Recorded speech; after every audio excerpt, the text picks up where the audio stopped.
Updates ని ఇప్పుడు brief గా చూద్దాం. బోయపాటి సీను మేకింగ్ లో నటసింహం బాలయ్య చేసిన మూవీ అఖండ ఇప్పుడు ఈ సినిమాకు సీక్వెల్ గా అఖండ 2 సెట్స్ పైకి వెళ్లబోతోంది. బాలయ్య పుట్టినరోజైన జూన్ 10న ఈ సినిమా అనౌన్స్మెంట్ రాబోతోంది. అల్లరి నరేష్ చేసిన కొత్త ప్రయోగం ఆ ఒకటి అడుగు. ఇందులో తను మూర్ఖుడి పాత్ర వేశానన్నాడు. ఇది 90s బ్యాక్ డ్రాప్ లో రాబోతున్న మూవీ అని తెలుస్తోంది. రౌడీ స్టార్ విజయ్ దేవరకొండతో గౌతమ్ తిన్ననూరి తీస్తున్న మూవీలో పాటలు లేవని తెలుస్తోంది. అంతేకాదు ఇందులో ఫైట్స్ కూడా ఉండవని, కేవలం స్పై థ్రిల్లర్ గా ఈ సినిమా రాబోతోందని తెలుస్తోంది. అండర్ కవర్ పోలీస్ కమ్ స్పైగా విజయ్ ఇందులో భారీ ప్రయోగం చేయబోతున్నాడు. అనుపమ పరమేశ్వరన్ చేస్తున్న కొత్త ప్రయోగం పరద. ఈ సినిమా కాన్సెప్ట్ వీడియోని లాంచ్ చేసింది ఫిల్మ్ టీమ్.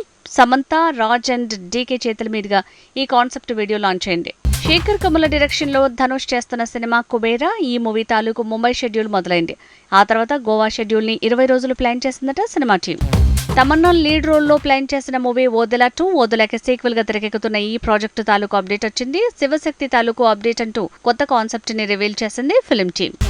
సాయి దుర్గతేజ్ గా పేరు మార్చుకున్నాక ఈ సుప్రీం హీరో రూట్ మారింది. తన కొత్త మూవీ గాంజా శంకర్ ఆగిపోయిందన్న ప్రచారం పెరిగింది. అయితే 100 కోట్ల విరూపాక్ష హిట్ తర్వాత సాయి దుర్గతేజ్ ఇప్పుడు రోహిత్ అనే కొత్త దర్శకుడితో 50 కోట్ల బడ్జెట్ తో భారీ ప్రయోగం చేస్తున్నాడట. కోలీవుడ్ సూపర్ స్టార్ రజనీకాంత్ కొత్త పారితోషికంతో ఆసియా నెంబర్ 1 అవుతున్నాడు. లోకేష్ కనకరాజ్ మేకింగ్ లో తను చేసే కూలీకి ఏకంగా 280 కోట్లు తీసుకుంటున్నాడట రజనీకాంత్. ఈ విషయంలో ఇక్కడ ప్రభాస్ పొరుగు దేశంలోని జాకీ చాన్ కంటే అధికంగా తీసుకుంటూ ఆసియా నెంబర్ 1 అనిపించుకుంటున్నాడు. మొత్తంగా ఈ అంశం మీదే భారీగా చర్చ జరుగుతోంది.